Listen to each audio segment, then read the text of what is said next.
Wednesday, June 14th, and this is Geeknights. Tonight, we bring you our coverage of the Mocca Art Festival, which we attended this past weekend. Let's do this. It's real hard to do the show now that I have a Mac and I just want to play with it all day. Oh, I thought what happened to I tease my job. I only do it for the money. I don't like computers. I like the things I can do with the Mac, and I haven't even gotten to explore it yet. There's all these little applications that do things, and I haven't been able to do them yet. What happened to I hate computers. I only do IT for the money. I'd only do IT for the money. I hate IT. Yet you seem to be having a lot of fun doing some IT in your house. No. See, the thing is, I don't like working for other people. I don't like doing the work that anything that people will pay me to do, with few exceptions, are things that I don't really want to do. But I believe that when you said that you only did IT for the money, you were saying how you didn't care about your computer and blah, blah, blah, blah, blah. Now I was talking mostly about, on a global scale, I don't care so much about computers and IT. I care a lot more about what they can do. And I'm really. But it was a discussion about me trying to get you to buy a new computer, which you desperately needed. So you were arguing against buying a new computer, considering as if you didn't want one. Yet, and you're now turncoat. Well, I didn't so desperately need it, considering that I'm still recording the podcast on my old Linux box. That's about the only thing you're doing on that old Linux box. That's only because you didn't figure out how to use GarageBand yet. Yeah, I got to do a lot of stuff to make GarageBand do what I want it to do. Mm-hmm. But yeah, I was right again. Okay. And speaking of computers, I got some Steam to go in my Ubuntu. Yeah, though apparently Half-Life 2 is slow as shit. Well, I don't know. I'm going to restart and try it one more time. It worked. Like, it ran, but Half-Life 1 ran super smooth, like perfect. Half-Life 2 didn't run so super smooth in the first go, so I'm going to give it one more go to see what happens. Are you going to change anything before you give it another go? I did. I changed some Xconfig stuff. Ah, okay. That wasn't applied. As long as you're not one of those people who has a problem, and then they try the exact same thing over and over again and wonder why the exact same thing happens over and over again. Also, when I did try Half-Life 2, I was a bit hasty, and I, pushed some buttons that might have screwed it up. So I'm going to not push those buttons this time. And we'll see. We'll see what happens.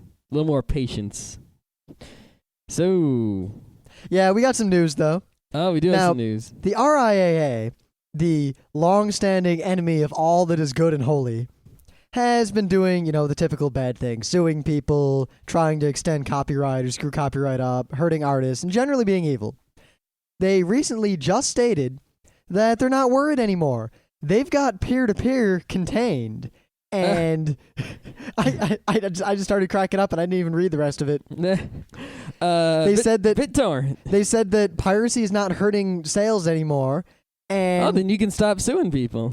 And they said that downloads have peaked. They've flattened out. They're not growing anymore.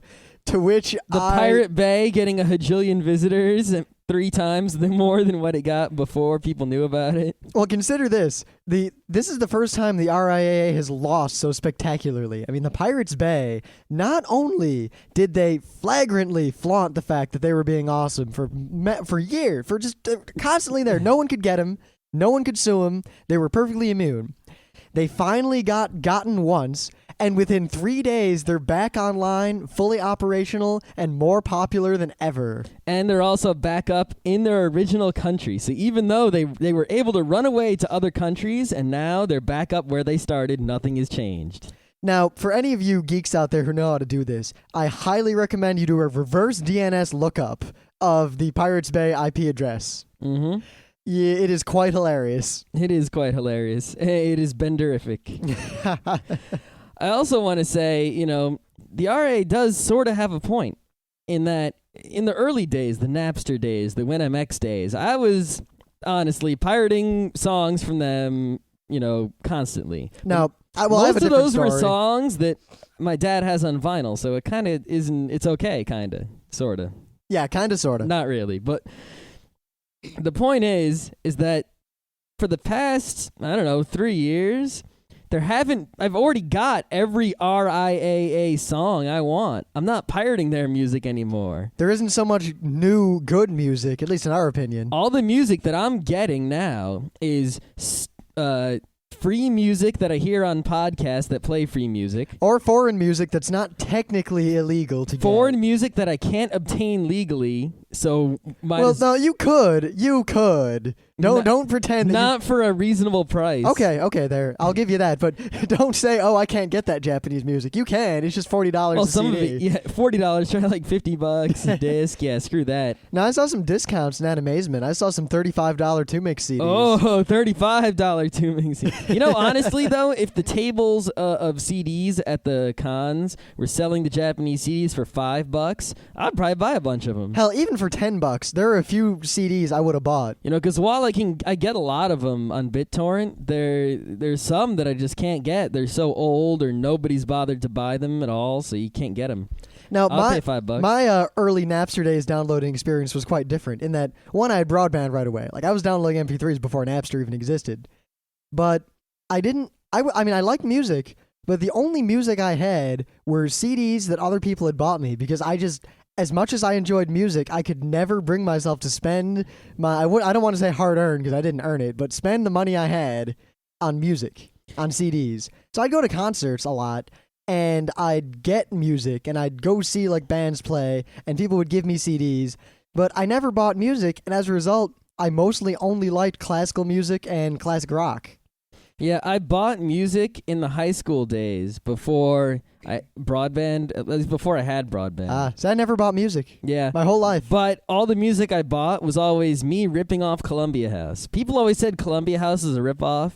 I figured out the way to beat Columbia House.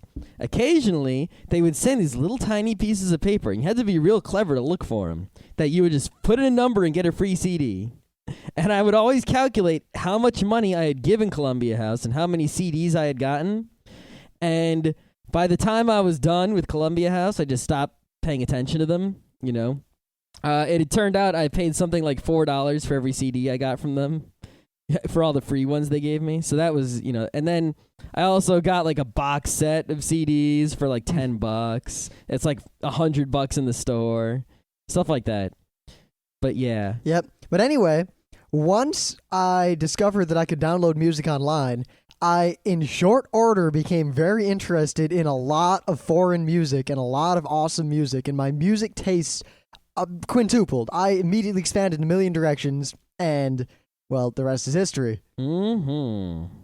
So, yeah, the reason, if the RIAA has any truth in their recent statements, it's the fact that no one cares about their music anymore, so no one's pirating it anymore. Which I wouldn't be surprised. There's a lot of good free music out there. Yep. As I'm discovering more and more now that I have an iPod to listen to various podcasts on my way to work. Woohoo! Yay! Finally, you're probably the only podcaster who didn't listen to podcasts until now. I have currently listened to a grand total of 6 podcast episodes. Holy crap. I listened to 2 Anime World Orders way back because, one, I met them and they were cool, and then they wanted some help with Did their audio. you listen to the Odin episode? No, I did not, but I it's going on. Well, actually, it's finished now because the iPod's really fast, but it's on my iPod right now. It's a hilarious episode. Let me tell Odin! you. Odin! Okay. I do know it's sad that now I found out that the Odin that I saw was in fact the shortened version. Yes. I can't imagine. I can't even imagine. Okay, so... And I listened to a Pen Pen Select Radio. show. Yeah, that's not technically 100% podcast, but it's good It's enough. a podcast. I used to listen to it on the radio. Yep. And I downloaded one of Artist Alley because Nuri over there also asked for some audio help early on. Yep. Seems that most of the podcasts I downloaded were because people asked me to listen to them and tell them how to make it sound better. Ah, that's good. Now I listen to almost everything. Hooray. Okay. My news. It's a comic news. Holy crap. Whoa, on Comic Day? Yeah. What the hell? I don't know. It's crazy. Now, I don't really care about superhero comics. Neither does Rim. You mean underwear pervert comics? Oh, that's right. Underwear perverts. But if you care about underwear perverts, the Marvel underwear perverts, and you haven't read that Civil War whatever comic that came out today, you probably want to fast forward a bit. Because I'm going to spoil the fuck out of it. All right, so fast forward until the thing of the day music. Unless you don't care about underwear perverts. Yep. Now, unless you want to laugh a whole lot, because I'm going to make fun of underwear perverts a lot. This might be hilarious. Ubuntu. So first I'm going to explain to you the deal with the Civil War thing. I'm going to, in as short as possible, because I personally don't even understand it that well, and I read the first issue. From what little I've heard, it sounds like it would kind of maybe be a neat concept in any other genre of literature. Yeah, so what they've done is they're trying to make an analogy, a metaphor of the current political situation in the U.S., the privacy and civil liberties versus security issue. And what they've done is they said they took all the superheroes in the Marvel universe, at least the ones on Earth, the ones that make sense, not the awesome ones in space. Silver Surfer. I think the Silver, I don't know. Yeah, the Silver Surfer's not there. There's a separate thing going on in space that he's doing. What? How could the Civil War on Earth have anything It's to do not. with It's something else called Annihilation. Okay, whatever. Which I know nothing about. So, all right. all I know is that it exists. But the Civil War storyline, the major event, is that the government of the United States or the world or what, I don't even know, is saying that superheroes are dangerous. They're unlicensed vigilantes, and a few superheroes who are making a reality TV show about themselves, living all together in a house, do some damage and destroy a neighborhood, and people get killed, and it's bad.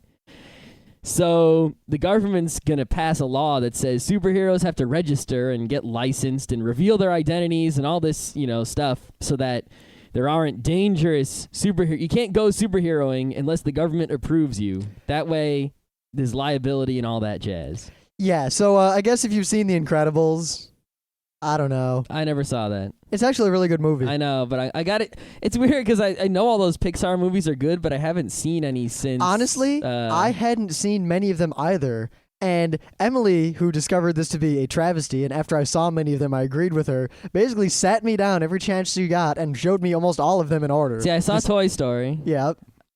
I didn't see Toy Story 2. I didn't see Monsters, Inc. I didn't see the one with the fish. I didn't see the new one with the cars. Finding Nemo is okay. I didn't see The Incredibles. I didn't see... The Incredibles is the best one. What else is there? I know I kind of want to see them, but I just haven't. Anyway. You know what? I'll put them all in the queue. All right. The point is... I think the queue's full, actually. I gotta look. Yeah. Wow, you can fill a queue in Netflix? It can only hold 500 per queue. Whoa. Okay, so anyway, the Civil War thing is basically they're trying to make they're trying to make a comic about the politics of the real world by having similar politics in the Marvel universe and having a big deal out of it. And what they've done is they have this big shtick. And the shtick is, what side are you on? And there's the Captain America side, that's all freedom, that's the good side. And then there's the Spiderman, Iron Man side, that's all, everyone better get licensed, grr. So in the comic that came out today, Civil War #2, Spider-Man went to, I think, it said Times Square, and he had a big press conference. He said, "Look at me, I'm Peter Parker."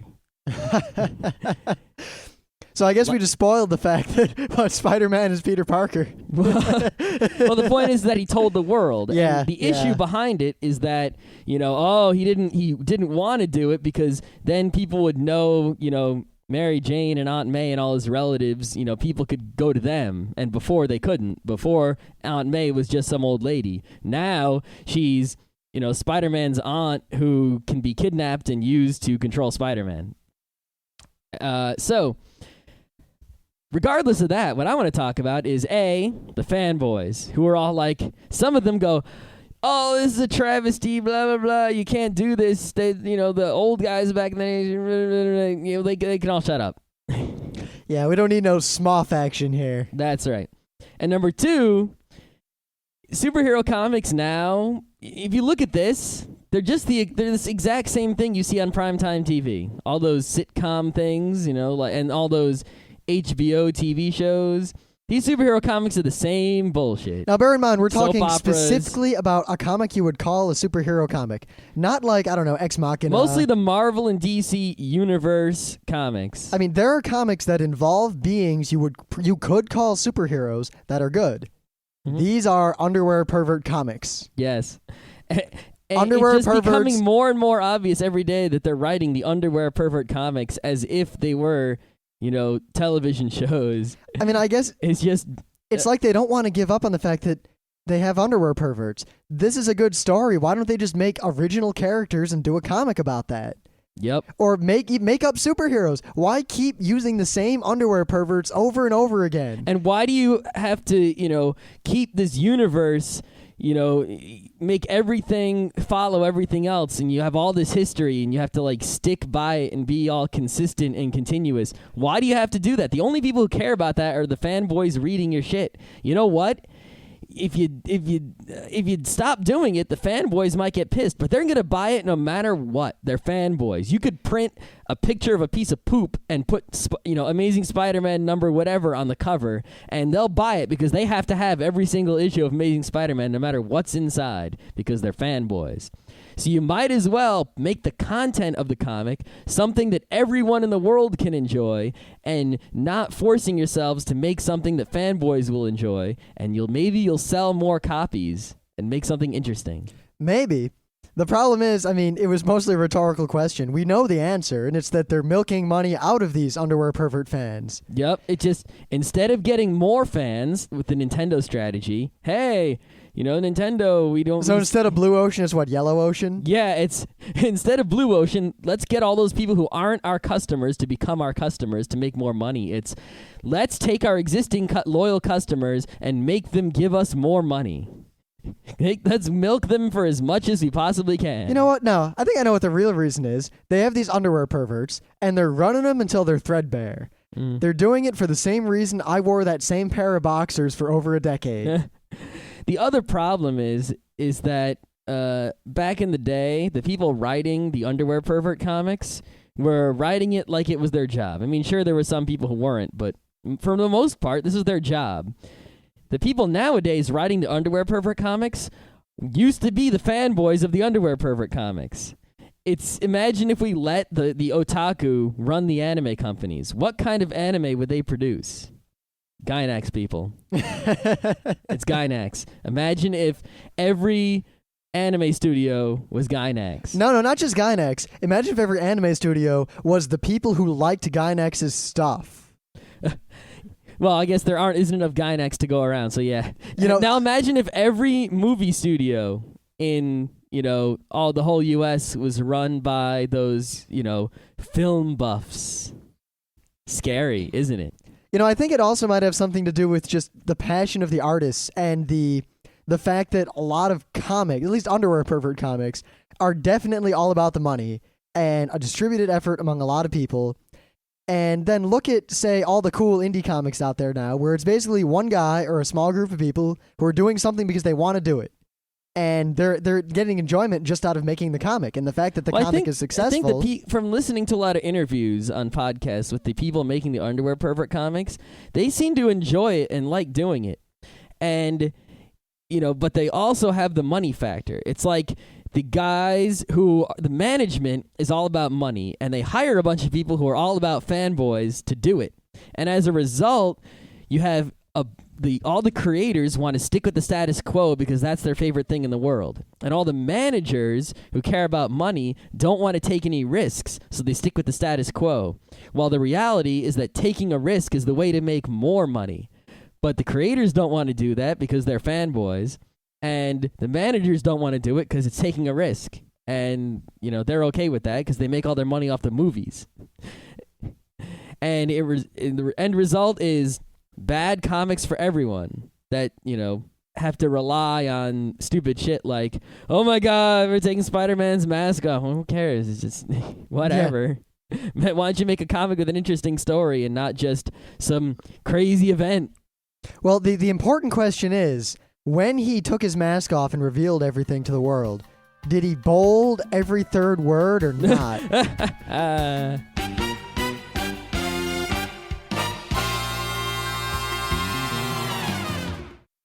Things of the day. Now, I'm a big fan of practical jokes. Everyone's a fan of practical jokes. Now, I know a lot of people who aren't. Well, you know what? We should pull some practical jokes on them. Yeah, we should. Or pranks, if you will. Yeah. Anyway, Gags. I like pranks, especially with tire irons. Leg pulling. All right, now this, I'm not 100% sure if this wasn't staged, but I don't care because it's hilarious either way. And if this is actually real, which I'm leaning toward it being real, it's 1,000 times more hilarious. Yeah, it was pretty funny. And if anything, it's a very clever practical joke that could be fairly easily replicated for humorous results. So there's a checkout counter at a grocery store somewhere. And they've got, a lot of places have the security camera, and then there's a TV, and you can see yourself and everything on the security camera. Yep. I see that in a lot I of always stores. wondered why they do that. What's the point? You know why? Because then the person who might be thinking about stealing looks up and sees themselves on camera and goes, oh. No, now they can see where the edge of the camera is so they can avoid it and steal something off screen. Yeah, that too. But the thing is, there's usually more cameras that they don't show you where they point. That's a good idea, but, It's just they always want to have one camera that's obvious. In fact, I saw a documentary a long time ago where they showed that in a lot of banks, you know how you see security cameras on the ceiling? Most of them are fake. They're fake and the real ones are hidden. Mm-hmm. But anyway, so they've got this camera and they've got a guy dressed up as Death with a scythe. And then they've got this old guy. The Grim Reaper. Reaper. Then there's this guy, this old man. Reaper. Ubuntu. Who's standing there, and they have it set up so that they can overlay the death onto the camera image. So the person standing there, if they look up at the camera, they'll see themselves standing there, reacting normally, and behind them is fucking Death. The Grim Reaper. So the first lady is standing there, and she's doing her stuff. She looks up, and she does a double take, and she looks at the camera for a second, she moves her head a little, and she turns around, and they've overlaid the Death over this old dude standing there with a scythe. Like he's going to buy it. So when she looks behind her in the real world, she sees an old guy with a scythe. When she looks at this television with the video camera on top of it, she sees herself doing exactly what she would normally be doing on the camera. So it's a real camera, but she sees Death where the old man was. And her reaction is she stands there for a minute, and then she just kind of like puts her head down and rubs her eyes and looks up again. Mm-hmm. The best is this one guy, and he just stands there staring at the camera, breathing really heavily and looking really, really nervous. I think this wouldn't work on me or someone like, any rational person. But all those people who actually might think death is real. I don't know. It would probably give me a little double take before I assumed that there was a technological answer. Well, I would look to make sure my eyes weren't screwed up first. Then I would look at the camera, and then I would look at the guy. Then I would go and push the guy while looking at the camera and see if it does the same thing. And if it didn't, I would know there was a camera trick. And that would be that. Yeah, props if they could pull it off with a mirror or something. Ooh. You could do that with a mirror that was actually a display. Once we get display technology that's if we set up some enough. sort of motion capture thing, like those little VR suits on the guy man. under his clothes. Oh, man. That would be the best. Oh, man. Because that would fool me for even more minutes. I'd have to take the guy's clothes off before I realize. The evidence is really piling up, Scott. You know what? If I'm dead, what does it matter? If it's death. I mean, what are the different possibilities are A, it's a trick, B, it's death and I'm dead. If it's death, just beat him at Twister and get on your way. I don't think there was a Twister in that store. Dum dum dum. All right, so what you think of the day? All right, so Seth MacFarlane. Well, why did I ask you? I watched it with you right before we did the show. Yeah. I'm just so used to the radio, It's actually a relatively old thing of the day. By old, I mean a few days old. And I saw a link to it, but I never watched it until just now by Delicious It. Yeah, I saw a link to just the Stewie portion of it. Oh, really? Anyway, Seth MacFarlane is the guy who made Family Guy, and he also does a lot of the voices on Family Guy, and I think he also made that other show that people don't like. Whatever. American Dad. Yeah. Anyway, at Harvard, there's the day before graduation, he went there to do some sort of, motivational speech of some sort? Yeah, the kind of speeches they always give. A keynote, I guess. Yeah, something like that.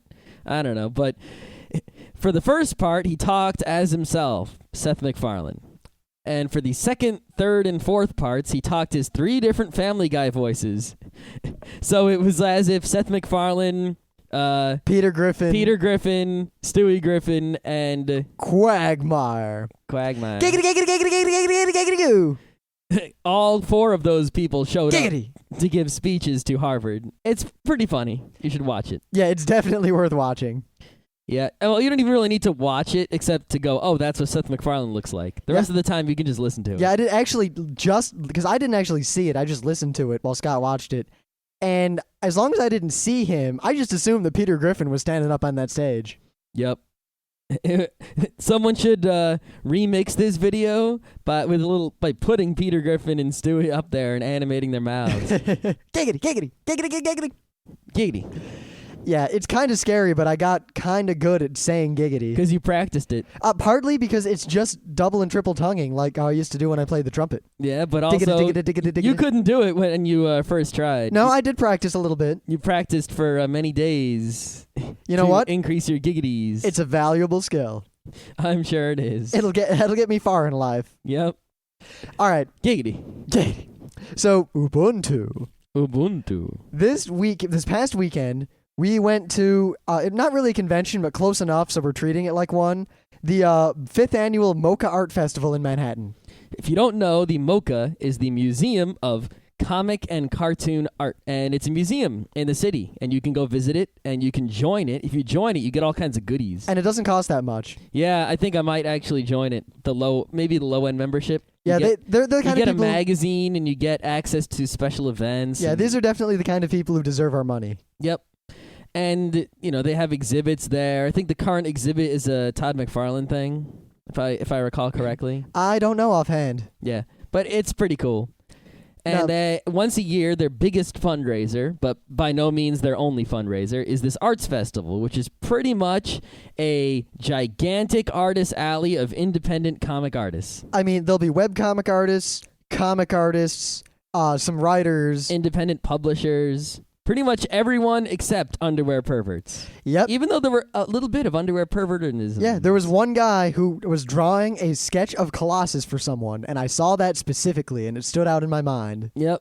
But, I mean, this stuff ranges from schmuck with a webcomic to schmuck printing stuff out of a laser printer at Kinko's, folding it and stapling it, and then giving it to you for a quarter.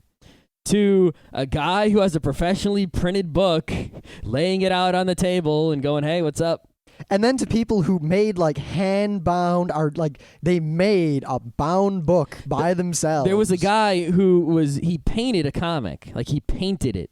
Each comic was fully handmade by him, painted. And he had so many of them. Not a whole lot, but, 20 or so. So he was selling them for $20. And he sold out. He started selling them too fast.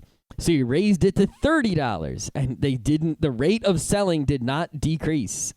So then he had one left. He just kept it for himself because he wasn't going to sell them all. And so yeah, that's the kind of stuff that goes on here. It's a crazy artist alley of awesome. Now, to the person in the forums who kind of tried to lambaste us for our appraisal of Philly Wizard World and underwear pervert culture, this was a comic convention. This was comics. This was the heart of comicry. And you know what? It was completely the opposite of Philly Wizard World. It was awesome. Observation number 1. There were no annoying corporate type things going on. None. I mean, even though there were some somewhat large publishing houses there, they just had a little table right next to everyone else's little table. Yep, maybe some of them had a few extra tables or a few shinier books or more staff and nicer name badges and t-shirts, but that's about it. And also, many more ladies. Yes. I'd say there were probably more ladies there than men's. Also, along with that, a distinct lack of fanboy funk. Definitely no funk. Even though it was crowded and warm, there was no smell. It was incredibly It smelled like crowded. old building in New York. That's what it smelled like. Also, there were people of all ages there, not just, the old, middle-aged type of comic guy. There were young punk kids. There, I saw some mom. There were a lot of moms and dads pushing babies around. There was some old people there. You had all ages at this place. And of course, finally, the crowd was incredibly friendly and easygoing, and everyone was very sociable. Yep, pretty much. I wore a shirt that was from the webcomic Boasas, Boasas. Boy on a Stick and Slither. Which is a relatively popular webcomic. And before I even got in the door, some guy in the street complimented me on the shirt. And at least 10 other people said, hey, I like your shirt. hey, have you seen the guy who makes the comic? Is he here? And no, he wasn't there, but we'll talk about that later. But people kept coming up to me and saying, hi, I like your shirt. I like it. At comic convention, not a single person I didn't already know came up to me and talked to me. Zero. In fact, people would generally avoid my gaze. Yep. And, when I tried to interact with people, they would be like, Yeah. Hey, but you like at Spiderman? Mocca, you try to interact with someone, it's hard to get them to shut up. It's like, all right, dude. I just said hi, and now you're not going away. And, of course, a general observation about the actual exhibitors at the Mocca Art Festival. No one was pushy. No one was bothering me or trying to get me to buy stuff. In fact, one guy was really cool, and I'll talk about his stuff. I saw what his books were about, and I bought the first one. And someone said, I think it was Scott actually, who said, yep. You should buy all of them. Buy them all. And the artist himself said, hey, man, only buy one. Buy the rest later if you like that one. Yep. As opposed to the Philly Wizard World, where people were practically trying to force me to pull out my wallet and buy their $5 crappy little comic. Now, keep in mind, there were some people who did have a sales pitch, but they didn't deliver the pitch until I was already standing at their table looking at their stuff of my own free will and already interacting with them. Yep, like if you made eye contact with someone who obviously had a shtick. Like, I look at someone's table. They're like, they give me the nod. Then I go up, I look at them. They say, hey, how you doing? They show me what's on their table as free samples. I read it, And then if I look pleased, they go, and I start looking at something else. Then they deliver the sales pitch. They don't reach out into the aisles delivering the sales pitch, as not everyone, but some people did at Wizard World Philly.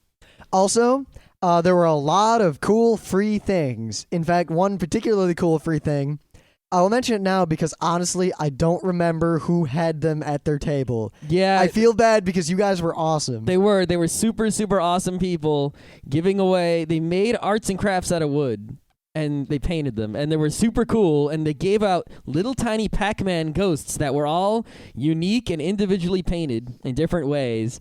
And they were all super cool. And they were free. Little wooden Pac-Man ghosts.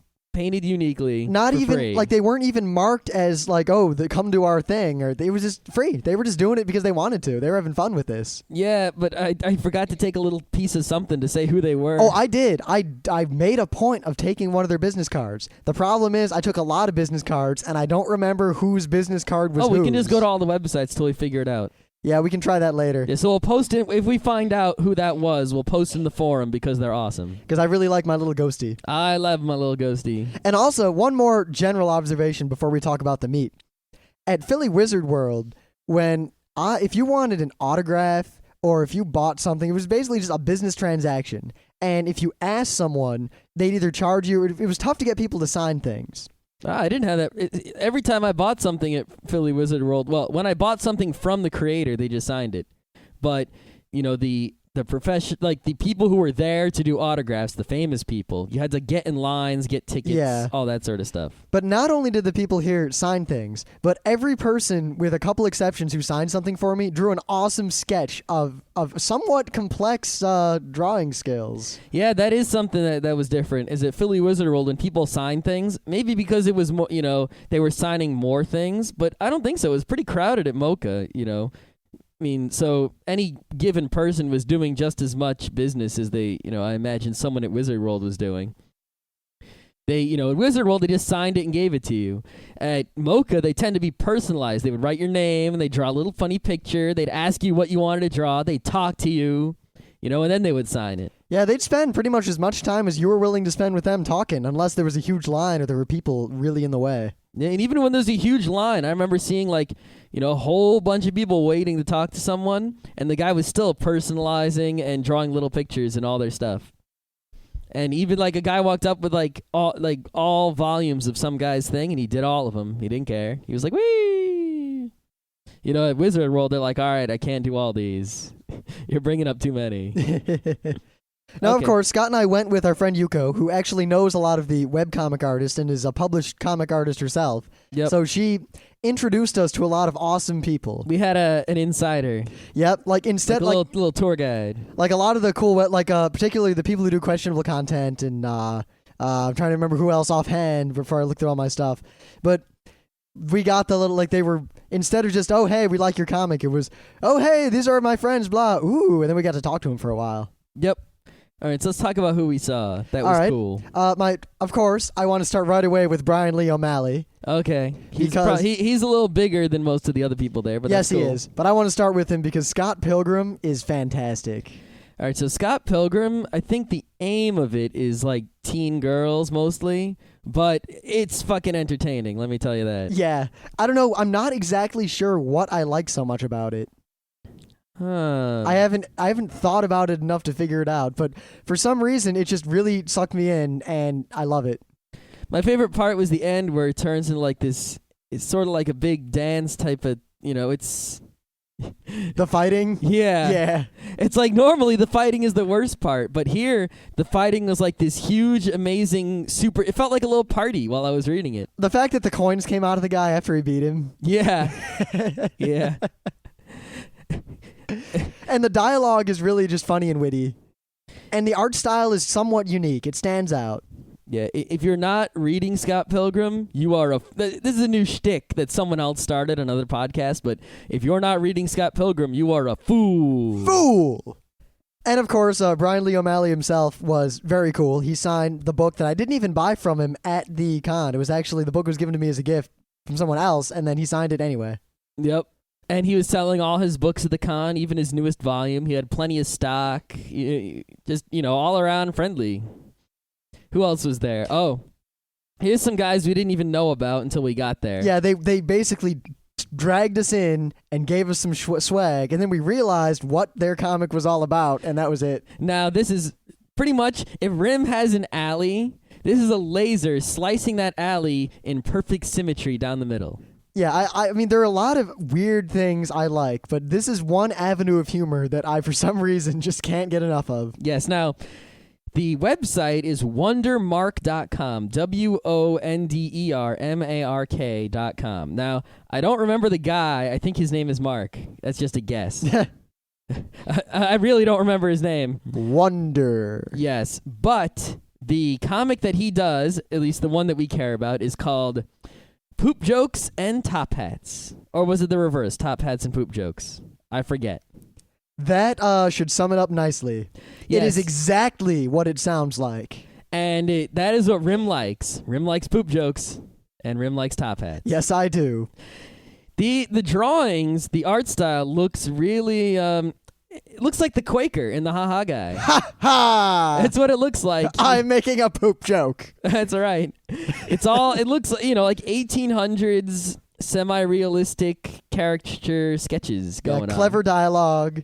Very clever dialogue. You want me to, let's read a comic. All right, you have one in front of you and I don't because I do. I'm looking at our next Okay, so there's a relatively normal built man with a funny 1800 style beard, where there's a mustache but the chin is shaved and the mustache connects to the beards on the side. All right. And there's a really, really fat guy who looks like Taft.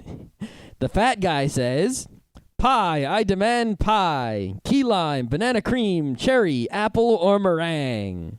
The normal guy says, "How tragic. A victim of society's scorn, you cope with the stigma by drowning your sorrows in further consumption." The fat guy says, "As interesting as your amateur analysis may be, it fails in one important respect. It does not, in fact, produce pie for me to eat." The skinny guy says, "But I understand you. I accept you for who you are." The fat man says, "I'm a man who needs pie. That is who I am." Yeah. Very Penny Arcade-esque. Well, there's different types of Penny Arcade. That is true. It's the ones where Tycho talks a lot Penny Arcade. Yes, that is the type of Penny Arcade type comic that this is, and the entertainment value is high. Yeah, I've noticed that lately the comics we like the most, at least webcomic-wise, are the ones that we don't really... the art is usually stylized or something, but the dialogue is witty to the point of being stupid, like overly witty dialogue, or something that might have a moral or a lesson but probably doesn't. Mm-hmm. Like a Bosis. So if you're a fan of Penny Arcade or Top Hats or Poop Jokes, go to wondermark.com right now. Yep. Now, right along those lines, another hilarious little comic that we were turned on to is The Mighty Skullboy Army by Jacob Chabot. Chabot? I don't know. Chabot. Sorry, Jacob.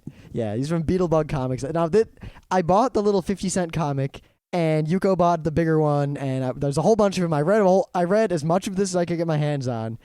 It's just hilarious. It is pretty freaking hilarious. It's just this little skull boy who, honestly, his personality is almost identical to Black Mage from 8-Bit Theater. He reminds me sort of a Black Mage, but also sort of a Dexter or a Mandark from Dexter's Lab. Yes. Or did you ever watch? There was that other Cartoon Network show that was more recent that had the Grim Reaper on it, and there was the girl in that show, sort of like that girl, only not as in like one aspect of her, not the whole character. Yeah, she was really smart and whatever, but yeah, you get the idea. And it's very simple and very hilarious, and I'm not sure how much else I could say about it. You really just have to read it. Yeah, it's a skull boy, and he has an army which consists of a stupid robot and a smart monkey, kind of. And for a brief period, an intern. Yes. And he's in school, but, he has this army that does things, and it's just hilarious situations and craziness. So if you're into that sort of thing. Now, also, I ran into, webcomic artist-wise, one of my favorite webcomic artists, John Allison, who does Scary Go Round. That's that comic you like, yeah. I recommend to everyone out there, at least read a little bit of Scary Go Round. You might like it, you might not, but I absolutely adore it. And all I can really say about John Allison is that he is the most charmingly British person I've ever met. Oh, he's British? Yeah. Awesome. He's just... the comic is really, really unique, and it has that same kind of good dialogue thing going with it. Mm-hmm. Plus, of course, he signed the little book I brought from him. Hooray. Is it a book of Scary Go Round comics? Of course. Is it like from the beginning, or what is it? It's from mostly the beginning. Oh, okay. Did he have books for all of his Scary Go Round? He had a whole bunch of books, and I would have bought more, but as you know, because I borrowed money from you to buy this book, I didn't have so much cash on me at the time. Oh, yeah, you owe me $20 that I didn't take back. I'll give you $20 after we do the show. You better. Okay. Another people we met were Dale Barron and David Hellman, writer and artist of A Lesson is Learned, The Damage is Irreversible, which is a fantastic web comic, kind of. It's art. It's not. Well, it's all art. Yeah, but it's not. I'm trying to think of what I would classify it as. It is a comic in that there are, panels, kind of, and there is characters with dialogue in those panels, kind of. I'd say it's experimental, but usually when someone uses that term for art, what they actually mean is bad. Yes. And I don't mean bad. Yeah. Instead of making a comic book with, pages and pages of stuff, with every single one of their comics is more like a poster. And they even sell it like that. You don't buy a book of all their stuff. You buy a poster of the one comic they did that you like. In fact, I bought a poster of one of my favorite comics they did about Solipsistic Cat. Well, you tried to buy it online. I tried to buy it online months and months ago as a gift, and they just never responded to my email. So when I explained that to them at the con, they were like, "Oh, we're so sorry," and then I bought it from them, and it was awesome. Yep. So, they do basically one-shots. Didn't they once have some continuity, like between two or three of them? Every now and then, there's a little bit. A little tiny bit. But usually, they make one big thing, and it's pretty short and meaningful and really cleverly drawn. But at the con, they had this thing printed on a piece of paper that I think is hilarious. And it's bitches and hoes. Now, it's bitches, BITCHEZ, and ampersand, hose, HOSE. It's little dogs who are firemen. Little female dogs who are firemen. Their comics are like that. I mean, bitches and hoes, firemen, hose. And this particular comic that they gave out for free is called In the Shower.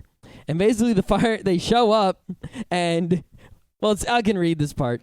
All right. Bitches and hoes, since you're the only all-female Puppies Fire Squad, it will be up to you to rescue the burning building where pretty ladies go to shower and clean their delicate bodies in the nude. The next panel is dogs standing next to a fire hose, spraying water at a fire, and all around the fire are pretty naked ladies going, tee-hee, tee-hee. This is, in fact, the comic where we got the word bargle from that we use so often. Oh, is it? Yeah. I thought we just made that up. No, I think we got it indirectly from the comic. Though bargle apparently is a guy having a heart attack and not someone vomiting. That's fine. Close enough. And then at the end of this comic, they randomly invite the bitches and hoes to a Passover Seder, which is pretty funny because apparently I forget which one of the guys, the either writer or the artist, but I talked to him a bit about. I was like, "Hey, you Jewish?" He's like, "Yeah." So now, meeting more atheist Jews every day. Yep. Now they were just really. If you read their comic, you'll probably have an idea in your head of what kind of people they are, and if you meet them, they're exactly like that. Yep. They're the same. They're exactly the kind of people you would expect to write a comic like this. I didn't really try to. I never thought about what they would be like, when I read the comic.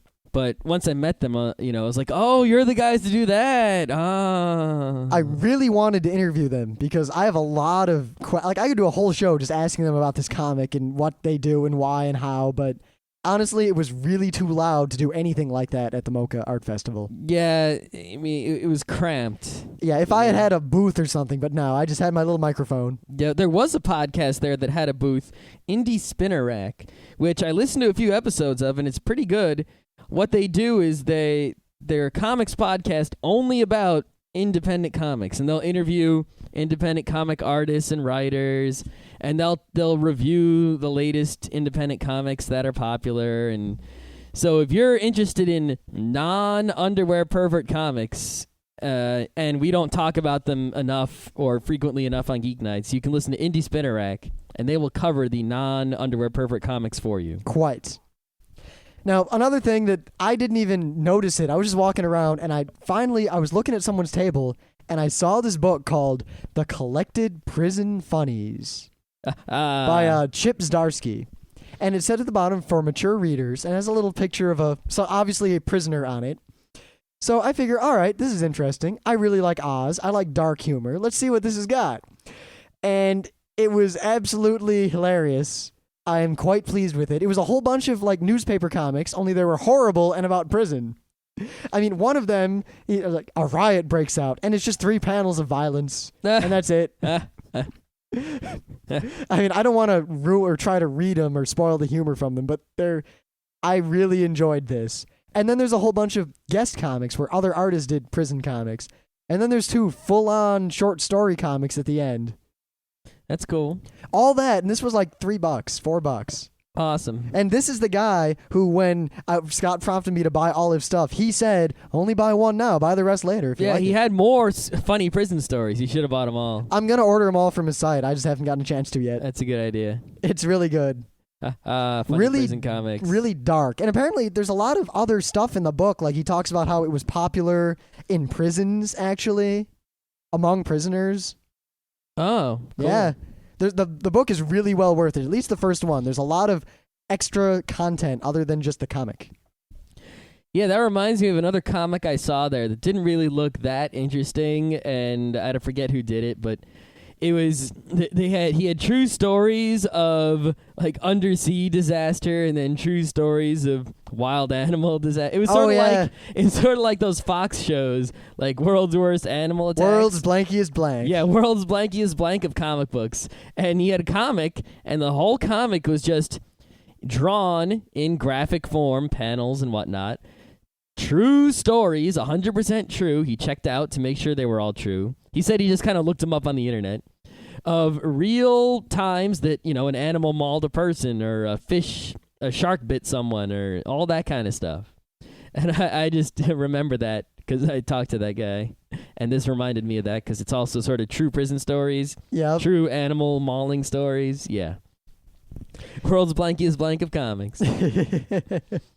I also ran into at one point a booth with a girl at it, and she said that the comic, she told me this comic right here is the dirtiest comic in this entire event. And I said, all right, I'm game. And I opened it up and I flipped through it. And it was indeed the dirtiest comic at that entire event. Can you name one horrible thing that was in it? Just naked people killing people, dogs exploding, breasts. It was just insane. Ichi the Killer, worse or better? I couldn't say worse, only because it wasn't that realistic. Uh-huh. But nothing can really get more realistic than Ichi the Killer. I mean, Ichi the Killer isn't really realistic either. well, it's realistic in terms of the portrayal. Yeah. I mean, it looks like they're doing what they're doing. I guess. We should do a show on Ichi the Killer. Ooh, tomorrow. We could talk about, yeah. Okay. Yeah, We got a thing. we do. We Okay. could tell the whole story of that. Oh, that's a good idea. Because that was a good story. That could be a fable. Who knows? All right. So let's see. Who else is there? The guy, Andy Runton, who does Owly, was there. Owly is fantastic. I love Owly. It's very sweet and innocent, and it's not really... And as soon as I saw the guy, I was like, that's the Owly guy, isn't it? He was just like this jovial, kind of happy dude. Yeah, he just looks really tall and good-natured. Yep. And he was very good-natured. It was extremely good-natured.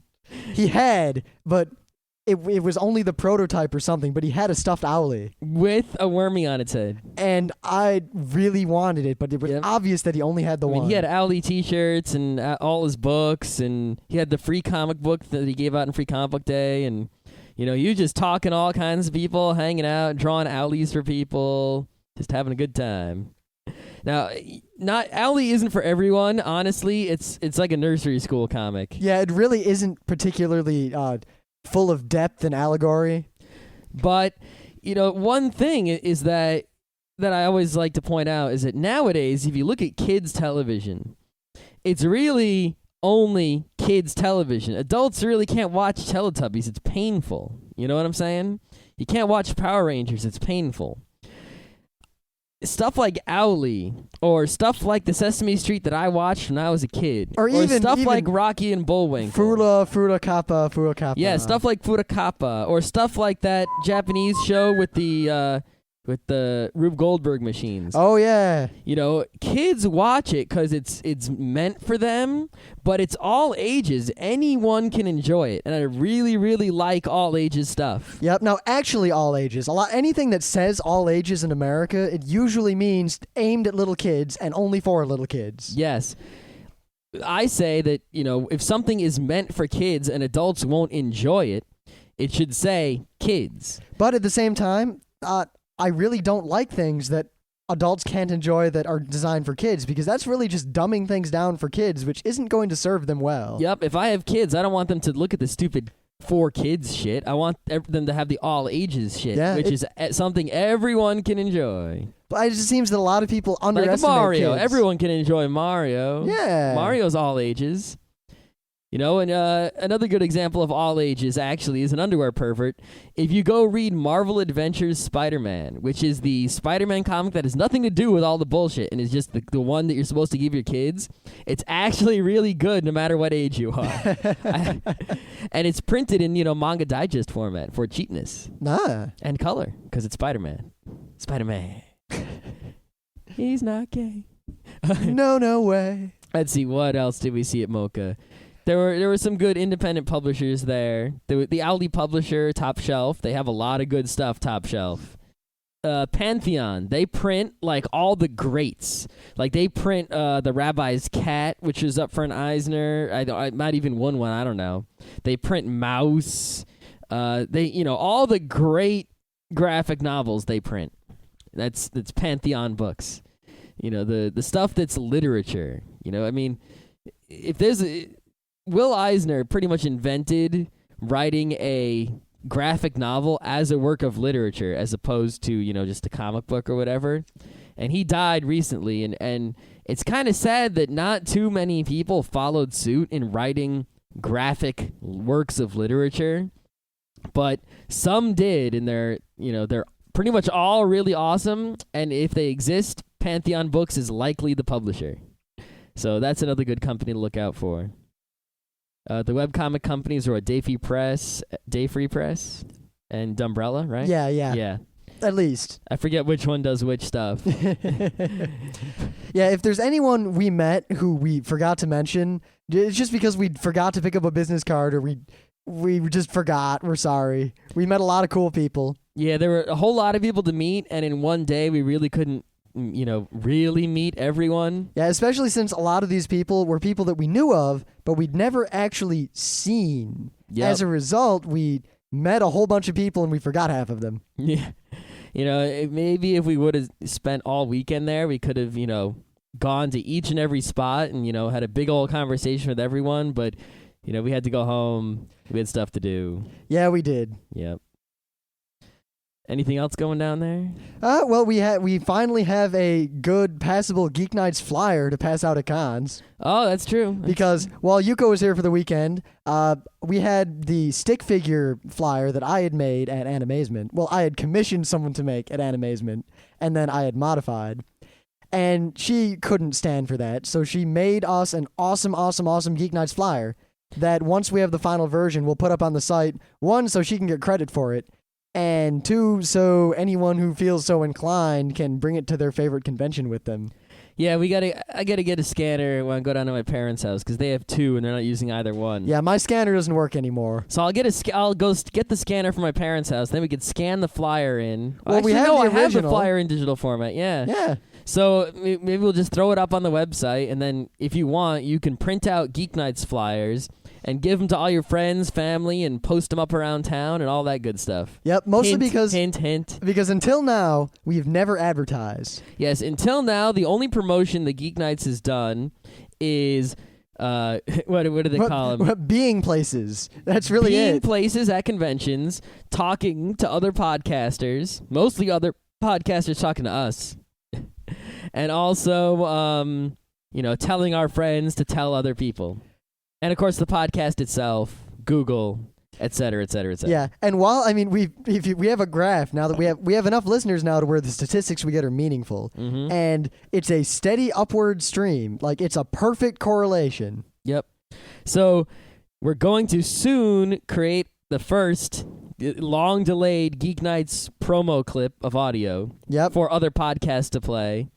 And we're actually going to start a push to promote Geeknights and get as many listeners as we can. Because you know that there are thousands upon thousands of people out there who would love to listen to Geeknights, just don't know about it or, don't care Well, yet. especially since some of our listeners have pointed out to us that, and this is not our opinion, this is our listeners, because as full of ourselves as we are, I would really be uncomfortable making this sort of statement about myself. But other people who listen to our show have told us that they like our show a lot more than they like a lot of the other very highly ranked podcasts. Mm-hmm. So, if you are a listener of Geeknights and a big fan and not just, someone listening for the first time, but if you're listening the first time and you like what you hear, that's good enough.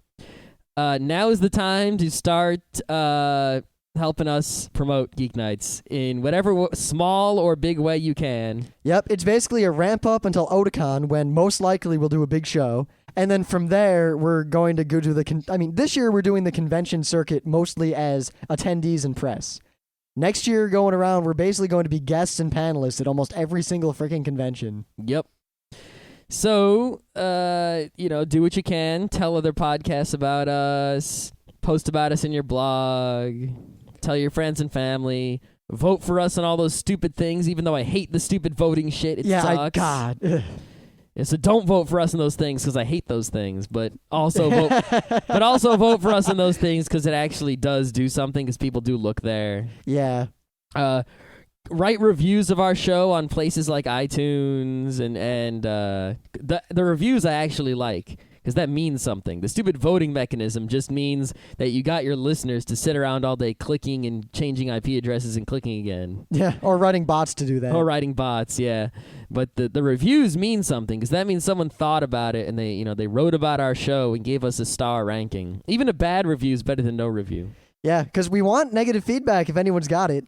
We have it. I'm still waiting for the first Geeknights hate mail. Yeah, because we've tried. We've tried to offend as many people as we could. And it seems like when we offend people, they either just keep their mouths shut, or maybe they don't exist, or they just leave without saying anything. I don't know. At best, we had someone respectfully disagree, and we had a good argument as a result. Yeah. We need someone to be like, you guys are going to hell, blah, blah, blah. That's what I'm looking for. Yeah, maybe some Luddites will come out of the woodwork. Like Rim? Nah. Rim the Luddite? Okay. Yeah, we're obviously done talking about Mocca because we slipped into the meta bits at the end. Yep. So if you like comics and you are anywhere near New York City, next year you should go to the Museum of Comic and Cartoon Arts Festival because it is awesome. Yep. And of course, on Geeknights, the site, keep an eye out for the updated site artwork, which at some point in the future, hopefully before the 200th episode, is going to be up. Yep, and also keep a lookout for the Geeknights promo to play on your podcast. Keep an eye out for the Geeknights promotional flyer to print out and toss around your town. And it won't be too long once we finalize the logo and the artwork and everything, where we'll have Geeknights swag, which we will sell at cost, basically. Yep. And keep an eye on the forum for pretty much everything, especially how Half-Life 2 works in wine.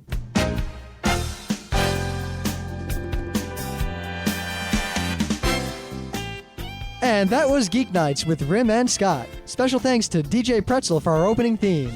Be sure to visit our website at www.frontrowcrew.com. If you like our podcasts, you'll love our forums. Make sure you visit them. You can send your email feedback to geeknights@gmail.com. And if you want, you can leave us a voicemail at 206-333-1537.